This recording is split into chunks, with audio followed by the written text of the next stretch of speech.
লেখা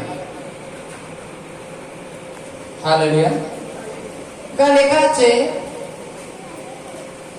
আর তিনি পুত্র প্রসব করিবেন এবং তুমি তার নাম যিশু ত্রাণকর্তা রাখিবেন, কারণ তিনি আপন প্রজাদিগকে তাদের পাপ হইতে ত্রাণ করিবেন।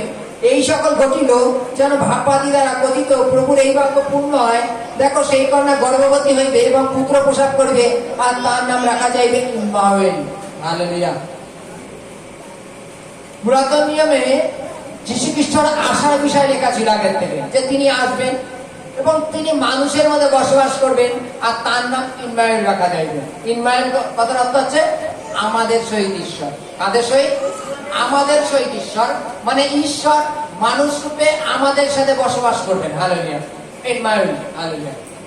কিন্তু মরিয়মকে যখন স্বর্গদূত বলছেন যে তোমার গর্ভে একজন সন্তান হবে এবং তুমি সেই সন্তানের নাম যিশু রাখবে। যিশু মিন্স হচ্ছে ত্রাণকর্তা। এই ত্রাণকর্তার কাজ কি? জগতের লোককে কি ত্রাণ করবে। হালেলুয়া। সমস্ত ইসরায়েল লোককেও ত্রাণ করবে। হালেলুয়া।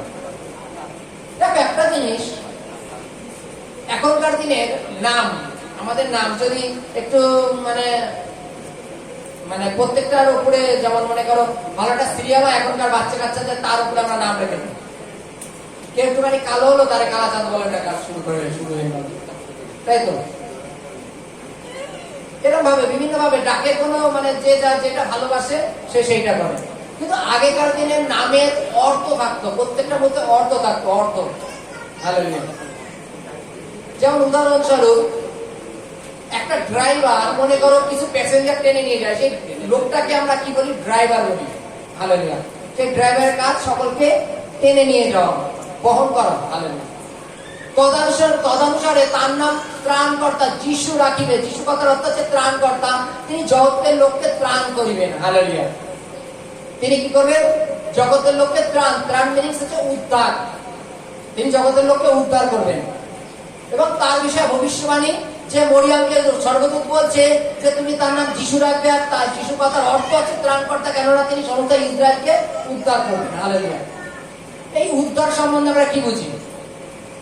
হালেলুয়া। উদ্ধার সম্বন্ধে কি বুঝি? উদ্ধার সম্বন্ধে আমরা এটা বুঝি, যেমন উদাহরণস্বরূপ, যে এখানে খুব আকাল পড়বে, চলো এখান থেকে পালিয়ে আমরা বোম্বে চলে যাই। বোম্বে খুব আকাল পড়বে, চলো ওখান থেকে পালিয়ে আমরা কেরালায় চলে যাই। আমরা এটাকে উদ্ধার বলি।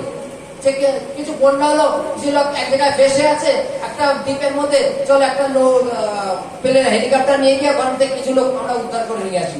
হালেলুয়া। আর এই যীশু খ্রিস্ট কথা হচ্ছে সেই উদ্ধারকর্তা নয়, যে তুমি বন্যা জল এসে তুমি একটা দ্বীপে রয়েছে বা একটা ছাদে রয়েছে, হেলিকপ্টার গেল গিয়ে তুলে নিয়ে চলে আসলো তোমাকে, সেই উদ্ধারকর্তা নয়। তিনি উদ্ধারকর্তা, যে তিনি আমাদের পাপ থেকে পরিবর্তন করে স্বর্গের রাজ্যে নিয়ে যাওয়ার উদ্ধারকর্তা। হালেলুয়া। হালেলুয়া।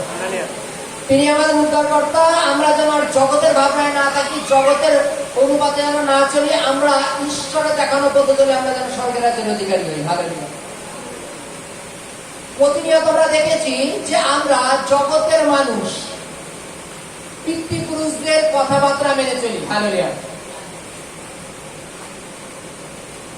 কেননা পৌল প্রেরিত অধ্যায়ে লিখছে যে ইহাদের অন্তঃকরণ আমার হইতে দূরে থাকে, তাই তো? মনুষ্যদের আদের ধর্মসূত্র বলিয়া শিক্ষা দেন। আমরা পিতৃপুরুষরা যে সমস্ত ভাবে আজ্ঞা দিয়েছেন আমরা তদনুসারে চলি, কিন্তু বাইবেলে যিনি ত্রাণকর্তা, আমরা সেই ত্রাণকর্তার উত্তর শুনি না, ত্রাণকর্তার কথা মানি না, ত্রাণকর্তার মত মানে তিনি যে আমাদের ব্যবহারে চলতে বলেছেন তদনুসারে চলি না, যার জন্য আমরা উদ্ধার পাই না। হালেলুয়া। যার জন্য আমরা উদ্ধার পাই না। বাইবেলে কি বলছে? তার নাম ত্রাণকর্তা, মানে উদ্ধারকর্তা রাখা যাবে, আর তিনি কি করবেন? জগতের লোককে উদ্ধার করবেন। আমরা প্রতিনিয়ত মনে করো আমরা পাপে ডুবে থাকি, সেই পাপ থেকে বের করে আনবার জন্য তিনি এসছেন। হালেলুয়া। যেমন উদাহরণস্বরূপ বলি, মনে করো কোন এক ব্যক্তি খুব খারাপ লোক, আর টেন্ডেন্সি লোক, তাকে আমরা কি করি? মেরে মেরে শুধরাতে পারি না। তাকে রোজ পারলে একবার করে অপারেশন করো, রোজ একটা 8 ঘন্টার জন্য তাকে এক জায়গায় বসানো, চায়ের দোকানে হোক এখানে হোক বসিয়ে 8 ঘন্টা ধরে রোজ অপারেশন করো। কয়েকদিন অপারেশন করে দেখবে তার মাইন্ড চেঞ্জ হয়ে গেছে, খারাপ পথ থেকে দিকে চলে আসছে। হালেলুয়া। ত্রাণকর্তা আজকে তদানুসারে জগতের লোক আমরা পাপী, এবং আমাদের উদ্ধারের জন্য তিনি এসেছেন।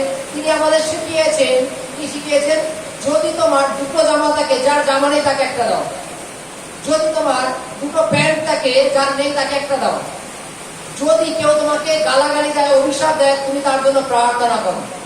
বাইবেল বলছে তুমি তোমার শত্রুর জন্য প্রার্থনা করো। হালেলুয়া। এই ভাবনাগুলো আমাদের মধ্যে ভরে দিয়েছেন।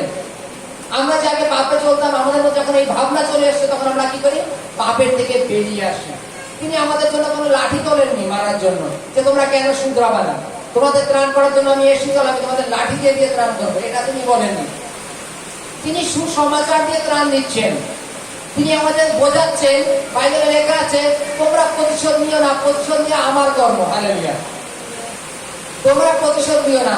যদি তোমার বিরুদ্ধে কেউ পাপ করে, কেউ অন্যায় করে, তোমার সমস্ত ঘটনা তুমি ঈশ্বর সদবের কাছে রাখো, যে ঈশ্বর ও আমার বিরুদ্ধে এই পাপটা করেছে, তুমি এর ব্যবস্থা করো। ঈশ্বর তাকে প্রতিশোধ নেবেন, তুমি প্রতিশোধ নিও না। যদি তুমি প্রতিশোধ নেও, তাহলে তোমার আর তার মধ্যে তফাৎ কি হলো? হালেলুয়া। তাই তো, তোমার আর তার মধ্যে তফাৎ কি হলো?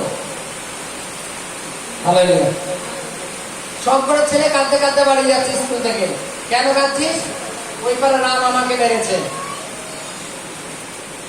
চল তাহলে ওর মাকে বলে আসি বা বাবাকে বলে আসি। না, আমি ওকে মেরে দিয়েছি, ও কাঁদতে কাঁদতে বাড়ি গেছে। তাহলে বলার জায়গা থাকলো, দুজনই সমান হয়ে গেল, কে কার কাছে বিচার চাবে? কিন্তু যদি সে ওই রামকে না মেরে যদি ওর বাবাকে এসে বলে, ওর বাবা তখন তার পরিবার নিয়ে আসবে, তার পরিবারের কাছে যেতে পারে যে আপনার ছেলে এই কারণবশত মেরেছে। আজকে তদানুসারে বাইবেলে লেখা আছে তোমরা বিচার করিও না। বিচার করতে একজন আছে, তুমি তার কাছে রাখো। হালেলুয়া।